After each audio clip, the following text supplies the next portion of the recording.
Can being single make you fat? Hi, my name is Andrea and I'm the Fearless Love Coach for strong, sassy single women who are looking for love. And today on the couch with me is Stephen. Hi. Stephen, who was also my brother, is a personal trainer. Yep, certainly am. And so on my coaching program, I show women how to attract and keep Mr. Right. And obviously the women who come to me are single, just like you are. And so it's really important to keep your energy high, to keep good feelings, to keep on feeling good about yourself, because I know some of you who are single feel lonely, you feel sad, you feel down, and at those times I know some of you are going to be reaching for the good food. And when I'm talking about the good food, I'm talking about pizza, I'm talking about chips, I'm talking about cake, I'm talking about chocolate, all the good stuff. Good stuff. It is good stuff. No, I like food. And I remember at those times in my past when I was struggling, that I would reach, my favourite would always be chocolate cake. Love chocolate, especially cake. Both together, even better. And what I noticed is that I started, to gain weight. So even though at times I thought, Andrea, don't eat the cake. Just leave the cake. Don't eat the cake. But because of how I was feeling, I would have a piece of cake, but not one, not two, not three. Sometimes I could eat a whole piece of cake. I'm not even exaggerating. Because what you don't know is about, endorphins, and Stephen's going to talk a bit more about endorphins. That feel-good feeling you get when you exercise. Yeah. And you can get that good feeling from good fatty carbohydrate food. Or exercise. Or exercise. Far better. He's going to be talking loads about exercise. Yeah, far better. And so at those moments when you're feeling down, you might be, eating and overeating and gorging on foods, those types of foods. And there's nothing wrong with those foods. It's when you might reach going over the tipping point where it's becoming a substitute, so to speak, for feeling good. And so you keep on eating those foods and you might be gaining more and more weight. And if that might be a struggle for you or an issue for you, you might start actually feeling worse about yourself. And of course, like what I've just said, if you start feeling worse about yourself, then you reach more for the foods and that cycle keeps on going. Which is why I really encourage all my ladies, regardless of whether you're single or not, it doesn't really matter, about keeping fit. Your version of keeping fit, keeping movement going, keeping healthy, just to feel good about yourself. So let's go over to Stephen. Now, tell people, those who are watching, why it's important to keep fit. In fact, how long have you been a personal trainer for? I've been more years than what I can remember. Okay. I've always been interested in fitness and I've always loved doing it. And I just find it as a hobby. Someone would read the book, I exercise. Don't get me wrong, we all like the naughty foods they shouldn't have. And you're justifying our own way. But as long as I have more good food than bad, if you can't give it up completely, at least try to eat some good food and then exercise as well. That way you give yourself a fighting chance, which is always a good thing. So, I wouldn't say though, I have to disagree with him here about good and bad foods. I don't know about that. We just know that there's going to be some foods more likely you're going to gain more weight quite quickly. And they're the more preferable because they're nicer, and Sugars, fats. And them carbohydrates that feel great. It's like having a cup of coffee. You have more and more and more, so you feel high. But there's natural highs you can have. The endorphins that you get when you exercise. Yeah, I know you're saying it's too much like hard work. It is hard work. I know it's hard work, but the gains that you get outweigh not doing it at all. So it doesn't take a lot. It just takes more of an effort to do a little bit. And once you've done, you're done. 3 times a week, half an hour each time in the gym. Better than doing nothing. Even if it's not in the gym, it could be walking or doing anything that you enjoy doing. It could be swimming. Something you enjoyed doing when you was a kid. Even if you don't want to go out, you could do something in the house. It's all about applying what you enjoy doing in some kind of form of activity. You don't have to be that strenuous, but the fact that you're doing something is better than nothing. And at the end of it, like it's 5 minutes or 50 minutes or 2 hours, you get them endorphins. It makes you feel good, and that's what it's about, making you feel good. Okay, that's what hi, say hi in the chat box. Let me know who you are. What I would love to hear from Stephen is, what can women do at home? Because what I show them to do is, like, say for example, first thing in the morning, how you set your day is really, really important. So I tell them, like, in the morning to do like a 5-minute meditation, for example, and to reflect on all the good stuff that's happening in their life to generate the good feelings. I also tell them to think of their favourite, hi Major, hi, how are you? Hi. To think of, like, you know, some of their favourite music. Like, I love ABBA. Who doesn't love ABBA? If you don't love ABBA, there's something definitely I like wrong. ABBA. I can do ABBA. No. So I'll go on YouTube and I'll put on my favourite songs on ABBA, and I'll just dance and I'll move and I'll just get on down and just get on those good feelings. And so if you're single and struggling, and whether you're single or not, just have fun. Have movement. You can use music, like I've just said, to get yourself moving, to get those endorphins going. Absolutely. In the privacy of your own home, nobody has to see anything. Yeah, absolutely. So what I want to hear from Stephen, what quick tips can you give, like, you know, single women to do just to get good feelings going? All you single ladies out there, okay. So first thing in the morning when you wake up, if you've got a typical hard day, working 8 now, 10 hours or 12-hour shift. Okay, it could be in the middle of the night, it could be first thing in the morning, whatever it is. You might feel groggy, you might feel low, you might feel, oh, I can't bother doing this. If it's on a Monday morning, especially. So make yourself, do yourself a mental plan for tomorrow and the day after. Wake up, that pillow beside you, or even your own pillow, just give it a bashing.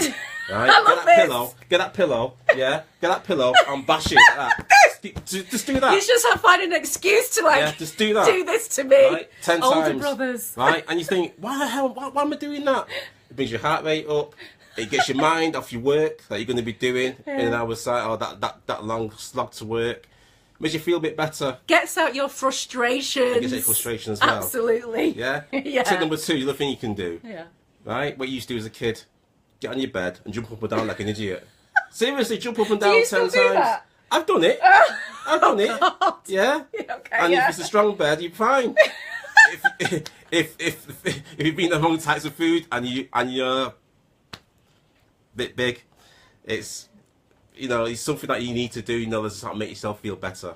Especially if that's what's getting on your mind, it's making you feel low. So that's just 2 things you can do. Third thing, And even if you're not overweight, if you found about how you feel about your body, this is really about good feelings and feeling good. Yeah, because as you start feeling good, it's like anything, it's addictive. You got to feel even better. And you think, what else can I do? What else can I do? So yeah, that's the third. And the third thing you can do is a quick burst of high knees. High knees. That High doesn't knees. sound exciting, does it? High No. knees. You got to give something better than high knees. Yeah, I won't finish yet. Okay. I won't finish yet. Okay. 10 seconds. Now your 10 seconds could be 1, 2, 3, 4, 5, 6, 7, 8, 9, 10. Right? That could be that. You could do 1, 2, 3. What? So what are high knees? What? Basically, you just bring one leg up and then the other. Or ideally, Slowly. Go. I just go. you can go slow. I can go fast. Yeah. Just something, because when you get out of bed, you're stiff. All your joints are stiff. You got synovial fluid in all your joints. The idea of stretching and just rotating your wrists and your shoulders to loosen up. So if you're going to do that, it gets your blood pressure up, it gets your heart beating, it wakes you up even more, it gets you focused on what you're doing there and then as opposed to what you're going to be doing an hour from then. That's true. Going to work, working. Do you do this, Major? Do you do exercise in the morning? Yeah. So, 10 seconds of high knees, that's the third thing you can do. Okay. And the other thing you can do is what most people do anyway, especially if you're late for work. Right, you get out of bed. Oh, is that the time? Yeah, but you're gonna get up early, right? Or get up at the normal time so you're not late, right? And you're gonna rush around the house. You're gonna do everything that you normally do, but rush. And you know what? When you sat down with a drink in your hand of orange, not coffee, yeah, orange. Of not course tea, you do, Major. You do Yeah. all of this, right? Yeah. You're gonna think, God, I feel awake now, and that's the whole point. You're feeling awake. You got your mind off work, even if it's like a minute, 2 minutes, how long it takes. You started off in a good way, and then what you can do then, you can begin a new lifestyle of exercise that will influence your whole body, will change your whole body, change your perception of the world, make you feel better up here. And the other thing as well it'll do, if you feel positive in yourself, It makes you feel good, Major. Yeah. it makes you feel good, it makes you feel great. People say that's too much like hard work, but everybody likes feeling good, you know. If you want to feel good, it shouldn't be hard work wanting to feel good. You know, if you're making yourself important, that shouldn't be hard work. If your intention is clear and the reason why you're doing it, it's about looking forward to it. Yeah, as well. So you're choosing something that you want to do, not something that you feel is a slog that you have to do. Yeah. And they say a lot of people swim, you know. Okay, you can't do that first thing in the morning. Yeah, so we're just talking about quick things, like you just said. I love that. So get your pillow and bash the other one. Yeah, bash the other one. Bash the pillow beside you. I love that. Even Serious. if you want to do a bit of punching, only the pillow, of course. Getting out your frustrations. Sort of thing you do. Oh, What you do is just like, I don't like going to work. It feels like we're young again. It feels like we're young and kids again. But it's like, that's what it is. So It's about. You got to feel good about yourself. Yeah. Yeah. Getting the bed jump up and down like an idiot. You know. Even another one. If you look in the mirror and instead of doing your makeup, go. Yeah. It's like they're like doing a hacker there, like Anything that makes you feel different from normal and makes your heart rate up and puts a smile on your face and gives you them endorphins, you're gonna feel good about. I love that one because it's being silly as well. Yeah. You know, if you just like let loose and just be silly. Like we said, like dancing to ABBA, even if you're brushing your teeth, you're in your underwear and you're just dancing to the music. I bet some of you, you know, when you're showering in the morning, you're singing to yourself. All of that is just about generating good feelings in the morning, and that's really sets off your day. It's easy to wake up in the mood and stay in the mood and come to work in the mood. It's easy. Yeah. But the thing is, you still got to go for your day. Yeah. So it's your choice. How do you want to get through your day? How you going to get through your day? You can get through your day miserable, feeling low. Don't get me wrong. I'm only human. I might feel low, but I know I'm feeling low, so I'll do something about it. I'll just think of something positive and something happy, and I'll just take your mind off it, and the next minute I'm all right. Yeah. And so it's so important because you don't know, ladies, when you're going about your day, who you're going to bump into. Could be on the train, on the bus, in your car. There could be someone in the other car next to you. You know, on your way to work. It could be, you know, if you're working in an office, for example, there could be someone who's just popping in for the day you didn't expect to see. And if you're feeling good, you're just open and ready and available. You can really attract your Mr. Right into your world. Yeah. So when you're feeling good, you're more likely to flirt, you're more likely to want to have a conversation and smile. Yeah. And of course, who doesn't want to be around people who feel good? So if you're there just feeling good and smiling and happy, so many people, not just men, but people will want to talk to you. Yeah. You know, absolutely. Yeah, absolutely. So, you know, I'm all about, like, you know, generating good feelings, feeling good about yourself. It's okay to, you know, I'm not the police on food. You eat whatever you want to eat. And I really want you to focus on what makes you feel good and happy. Yeah, as I say, like Andrea said, I reiterate, you're feeling good about yourself. People don't realise it, but when you do feel good about yourself, you get them positive endorphins and positive energy, and people are attracted to you. People are attracted to you. No matter how you look, it's all about what's going inside here, up here. Absolutely. So if you project it, people will be more attracted to you. And in general, you feel a much brighter, happier person. Yeah. And you feel it as well. And other people will notice it because you feel it. Yes, absolutely. So it's all about that. Absolutely. Yeah. Well, thanks for watching. Thanks, Stephen. Yeah, pleasure. That was really great, even though I got beaten. It was just like we were kids. Remember that pillow in the morning? Remember it? Any excuse. But my name is Andrea, and I'm the Fearless Love Coach. I show strong, sassy, single women just like you to help you attract and keep your Mr. Right. It's not just getting any guy, but attracting and keeping your Mr. Right. So really, thank you for watching. I hope you found it really useful, and thanks again. Yeah, pleasure. Anytime. Take care and see you again soon. Bye. Ciao. Bye, Major. Bye. See ya.